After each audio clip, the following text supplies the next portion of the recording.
429 خانیان لتاخا علی پاشا و لالا پاشایه که گریدای سوریه ده چارچوبه و گوهستنا باجر ده تین خرا کرن. هیجای گوتنه که ده سال 2009 ده به هفکاری شارداری سور و شارداری باجروانی مزن وزارت هاورداری پروژه کات تصفیه کرن جبوی و گوهستنا باجر. ده چارچوبه پروژه ده بریار حتی اینکو 850 خانی ورن خرا کرن و دجی وانده پارک و خانیان ده شکلین خانیان دیروکیین آمده ده بنوا کرن. ده ناف 3 سالان ده 430 خانی هاتن خرا کرن پشتیل هفکرنا خودی خانیان.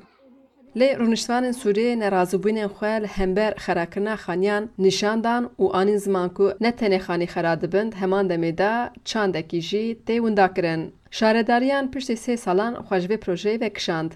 لی پار بیا سیکنو همی سور وکه هرم بخطر هات اعلان کرن و همی بریارن جبوی سوریه که دست وزارت هاورداره. خانیان 430 مالباتن که 3 سال بری خو ندابون بر لحف کرنه به بریار اکلزگین کج عالی وزارت هات درخستن تخرا کرن. وزارت لسر ناو مالباتان پره انشاندیه بانکیان و هفته که لمناری مزگفتانه با آنونسان جرونشتوان انتی خواستن حتی سرگولان خانیان خو بالا بکن.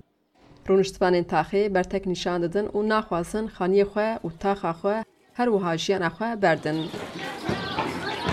دوشن اوی شپرزه ببن. گل دشیسه. در و جیران وی کلان جید ناف خدا بحثا خرا کرنا کلانان و خانیان دکن. وانجنان دبیشن که ایوب تو اوای دستش کچه خواه و جیان خواه آرناو سوری برندن.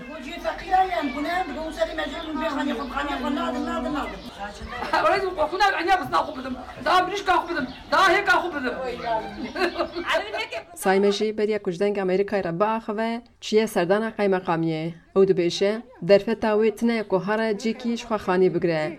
هذا دبي مي وداخل دبي امر هاتي مي وداخل هم حقيقتنا امر هاتي انا ما فهم كاني نبي تابوت هبم تدر ناخذ هم فهم نكرنا داخل امر تشينه هاي تكون قدامي برا ما خراكه ما تك ابن خانيه ما چادر ما تنه بري چادر ما تنه هم كل هر خبط كاري مشتنه اما ما برايه ها يا كار بوش ما درت ما چات كن هم جي ودام هچ ما برايه تشكيلتنا اوی اودا خرازینا قربانه.